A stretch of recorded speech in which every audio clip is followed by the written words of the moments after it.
Então, galerinha, vamos agora para as nossas atividades finais, tá? De ciências, tá, gente? E aí nós vamos ter os exercícios relacionados como as plantas crescem e se reproduzem aí do capítulo 9.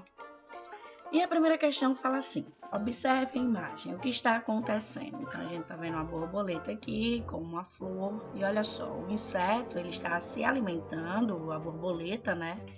E participando do processo de polinização das flores. Ou seja, a borboleta está aqui retirando o néctar da florzinha, né, para se alimentar e aqui ao mesmo tempo fazendo o processo de polinização. Quando esses pontinhos ou esse pozinho que sai da florzinha fica grudadinho em seu corpo e aí ela vai para outra florzinha e vai ali colocar esse pólen que vai ajudar a reproduzir para gerar novas plantinhas, tá? 2. Explica o que você entende por polinização. Então, polinizar significa levar o pólen de uma flor para outra, fazendo com que a flor se desenvolva no fruto. O pólen gruda nos insetos e nas aves quando eles pousam nas flores. E já nas aulas também nós falamos aí que o ser humano, que a água, que os ventos também ajuda também nesse processo de polinização, tá certo, gente?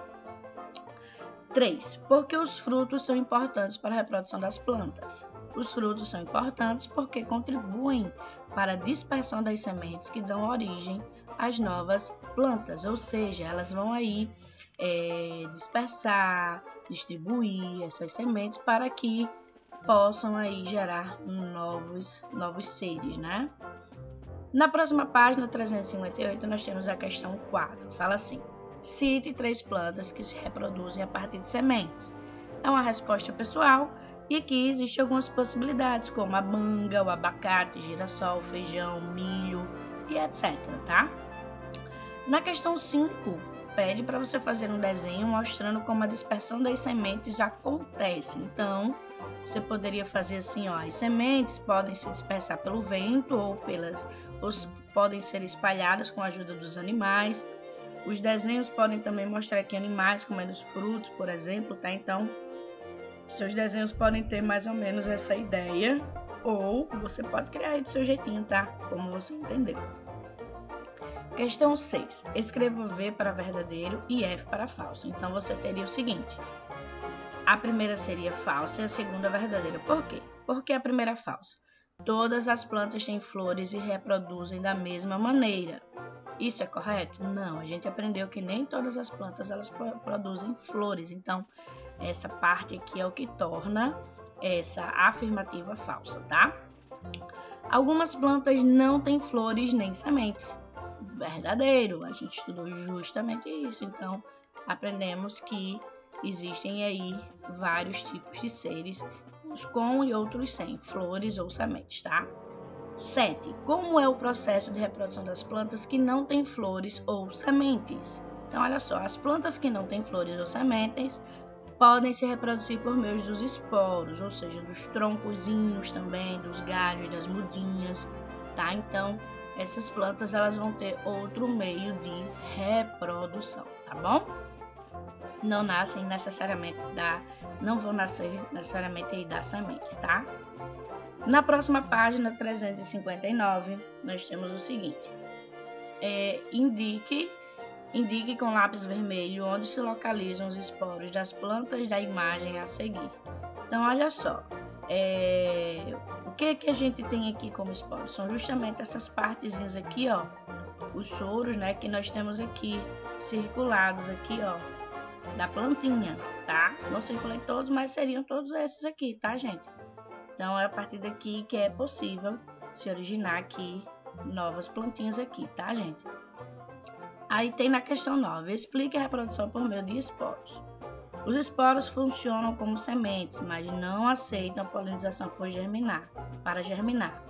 Ficam nas folhas até os soros abrirem e são dispersos pelo vento, né? Ou seja, é um outro processo de reprodução que acontece necessariamente devido ao processo de abertura desses sorozinhos, né, desses esporos, que vão ser levados através do vento e vão originar outras outras plantinhas, tá certo, gente? Mas não é uma semente, tá bom? Continuando na página 360, fala assim: observe a imagem e depois complete a frase. Galho de pinheiro que dará origem a uma nova planta. Aí tem: o pinheiro pode se reproduzir por meio de um processo chamado muda, tá? Então, é retirado, cortado em um determinado momento do tronco do pinheiro, ele é plantado e aí ele consegue se reproduzir, tá, gente? 11. Escreva o nome de cada tipo de reprodução de acordo com as imagens. Então, aqui a gente tem o girassol, ele vai aqui se reproduzir a partir das sementes. A beterraba, né, também a partir de sementes. E a samambaia a partir dos esporos, tá certo, gente? Na próxima página, 361, tem qual investigação você gostou mais de fazer nos últimos 2 capítulos? Explique por que e faça um desenho. Escreva o que você aprendeu na investigação escolhida. Ou seja, gente, você pode colocar aí uma das, a gente fez desde, na verdade, fala aqui de alguns, né, dos 2 últimos capítulos, mas você pode botar aí todas que a gente conseguimos fazer durante o ano. Acho que a gente só não conseguiu fazer a da beterraba, né, mas a da beterraba não, a da cebola, mas fica a dica, você pode fazer ela em casa, tá? É bem simples e eu acredito que você vai gostar muito de fazer também esse outro experimento, tá, gente? Continuando. Mapa mental agora aqui, gente, tá? O nosso mapinha conceitual, aliás, falando aqui de coisinhas que nós estudamos, então, sobre a reprodução das plantas. Quais são aqui os tópicos que nós abordamos, né? Polinização, brotamento e esporos. Então, você pode colocar aqui, por exemplo, a reprodução das plantas na samambaia, ela nasce através dos esporos, né? Já que a batata, ela vai conseguir através do brotamento da semente, tá, gente? Então, pode botar aqui a palavrinha brotamento.